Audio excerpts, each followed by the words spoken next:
I'm Tim Schilling, and I am the director of the USAID Spread Project. This is a project with the single objective of raising the incomes of rural Rwandans.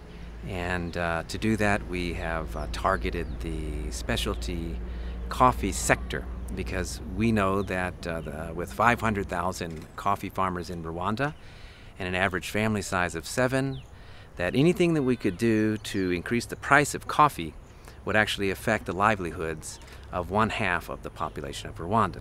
500,000 farmers were processing coffee in 500,000 different ways.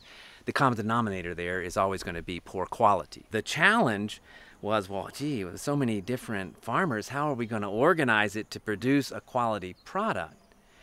So the answer to that was the centralized coffee washing station.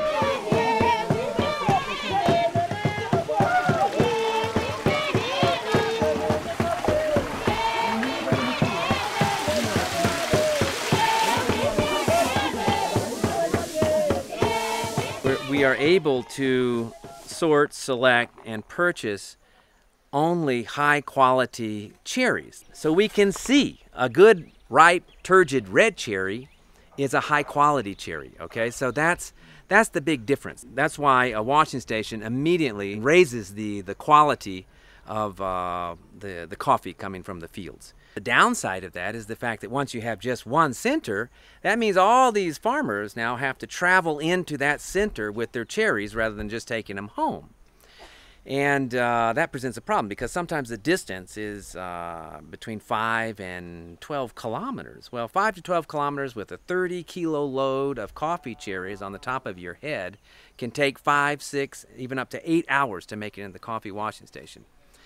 During that time, the coffee in the cherry, it starts degrading. The quality degrades. There's a fermentation process that starts taking inside the cherry, imparting off flavors to the coffee bean that's inside.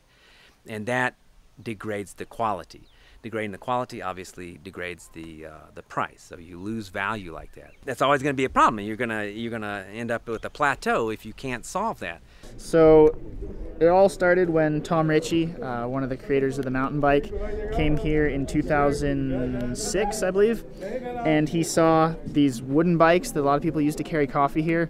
It's basically like a scooter, and he saw that and thought, geez, if they had a decent bike to carry this coffee, they could make a huge difference.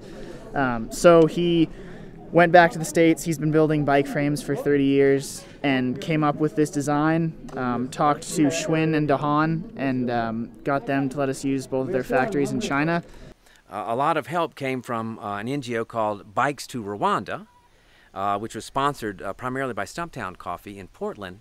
And they actually assisted us with buying like all the bikes for one cooperative over here, the Karaba Cooperative, for example. When they purchased the bikes, it's actually like seed money. So they bought 400 bikes for this cooperative here, but as the farmers pay for those bikes on a 3-year microcredit loan, that money goes into another separate account, which is set up to buy more bikes or things like maybe a school or something like that. So it goes back to the cooperative. To bring the cherries to the washing station is very easy. You don't need to pay someone to help you to bring the cherries to the washing station. If there are no rain, you can take 100 kilograms without problem. Because here we are in the cupping lab, they roast the samples from the coffee washing station, and after roasting, they ground because they want to test each lot from the washing station and score it. You push it on around the mouth, and You have to do it because if the coffee is around the mouth, you can feel the body and the chocolate around the tongue. So now they're capable of evaluating and telling you exactly the taste attributes and quality profile of that coffee. This coffee has good acidity, clean finish, chocolate, spice, and it is also balanced. When you do that, you're setting yourself up for the highest price available on the market. The coffee quality itself is just so high, it's so unique in its character that it has become sought after.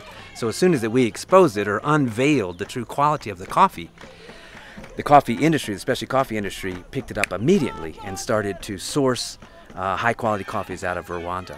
And of course they're paying top dollar for it, and that top dollar makes it back to the farmer, which is what it's all about.